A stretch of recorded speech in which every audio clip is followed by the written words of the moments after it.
Nagsimula na magsaoli si dating Bulacan District Engineer Henry Alcantara ng perang nakuha nito sa flood control projects. Nagkakahalagang 110 million pesos ang paunang ibinigay nito sa DOJ.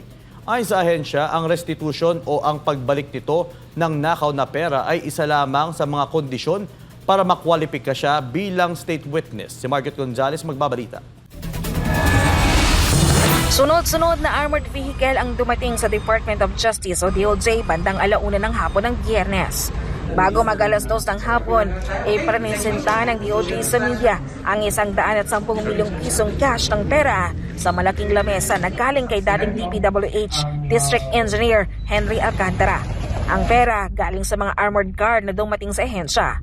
Sa anunsyo ni Acting Justice Secretary Frederick Vida, ito'y pauna lang sa 300 milyong pisong inaasahan nilang kailangang ibalik ni Alcantara mula sa nakulimbat nitong pera o kickback sa flood control projects.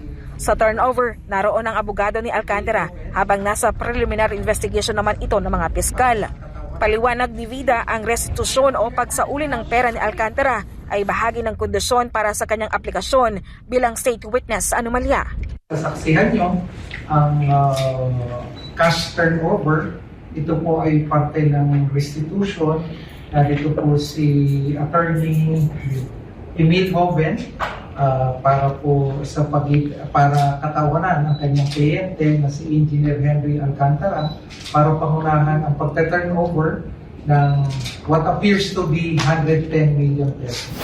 Sir, ayon na pagkasunduan, bakit hindi na lang isang lagayan, 300 million agad? Bakit kailangan pa 100 million muna? Maraming tinimbang. Isa na yung sabi niya, tandaan natin, di ba? Nahirapan daw, nabanggit ito sa amin, nahirapan daw siya dahil siya nakadetain, di ba, sa Senate. Tapos, kailangan niya pa raw ng dagdag na panahon. Pagkukumpirma pa ni Vida, si Alcantara pa lang sa mga may aplikasyon sa Witness Protection Program ang nakapagsoli ng aktual na pera, habang si dating DPWH Undersecretary Roberto Bernardo nangako pa lang na magsasaoli ng 7 milyong piso at dadaan pa ng mga proseso ang pagkuha ng pera dahil kasalukuyang naka-freeze ang account ng dating DPWH official. Nabanggit kanina yung kay Engineer Bernardo, nung una siya sa Memorandum of Agreement, meron siyang mga bank accounts na inassign niya sa Department of Justice. Magkano? Ito ay higit sa 7 milyong piso sa bank accounts, no? In terms of bank accounts. Hindi pa naman masabi ng DOJ kung saan kinuha ni Alcantara ang isinauling pera. Ibabalik ng DOJ sa Bureau of Treasury ang pera pagkatapos masuri ng bangko at makumpirmang totoong pera ang mga ito o tama ang bilang ng perang ibinalik nito. Pag na-cash count na counterfeit, na-validate na ng bangko, bibigyan nila ng report ang Bureau of Treasury. Pag sinabi lang Bureau of Treasury, ang nabilang namin na totoong pera ay 110 million, mag-i-issue na ng official receipt ang Bureau of Treasury. Inaasahan naman ng DOJ na sa buwan ng Disyembre, ibabalik ni Alcantara ang iba pang pera. Uli namang iginitang kalihim na ang pagsasaoli ng pera ay hindi pa garantiya para tuluyang maging state witness si Alcantara. Hindi rin anya sila magbibigay ng blanket immunity para dito. Tandaan natin, may napakalaking obligasyon din ng state witness.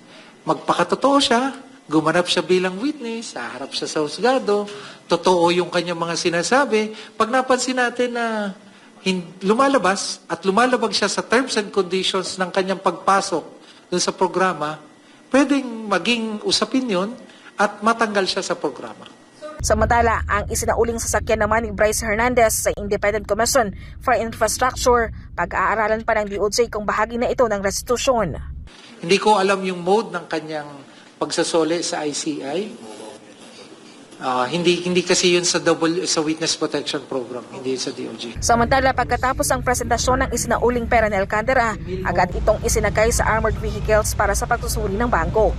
Para naman sa legal counsel ni Alcantara, sincero ang ginawang restitusyon ng kanyang kliyente para sa kanyang state witness application. Kamusta na po si Alcantara ngayon, sir? Maayos naman po siya. In my experience kasi na excited din siya na ibalik talaga itong pera to kasi na parang sabi niya ito na lang matutulong mo para sa bayan. So gusto rin niya naman ibalik talaga yung mga naku. So sir, Ang panel of prosecutors naman, sinara na ang pagdinig o ang preliminary investigation kaugnay sa 5 kaso ng ghost project sa Bulacan. Sa update ni DOJ spokesperson Paulo Martinez, 3 sa 5 kaso ay submitted na for resolution habang ang 2 pa ay nakaschedule naman sa December 5 para sa paghain ng counter affidavits ng iba pang respondent. Para sa Diyos at Pilipinas Kumahal, Mark Gonzalez, SMNI News.